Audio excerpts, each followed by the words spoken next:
Tapos sa Ternate, Cavite. As you can see, sobrang linis ng beach. After pandemic, ngayon na siya nag-open ulit. Mas open siya talaga. Sobrang ganda. Even though maraming tao. Pero worth it naman yung place. Kahit saan yung beach niya.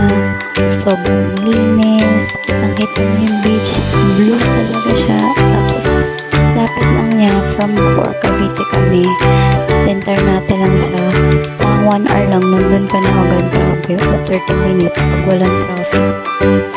Sa Marine Bay siya. Malapit lang siya. Talaga as in. Oh, sobrang enjoy na enjoy yung anak ko. Nung nagpunta kami sa beach. Hindi pa siya ganun ka-crowded. Pero ang importante, sobrang malinis. Kailangan nyo lang pumunta ng maaga. Kasi wala na kami ng cottage. Chairs and tables na lang. 350 lang siya. Sa isang table, meron ng apat na chairs for 350 pesos. And yung entrance ay 100 pesos each. Kapag 7 years old ang anak mo, libre na yung entrance niya.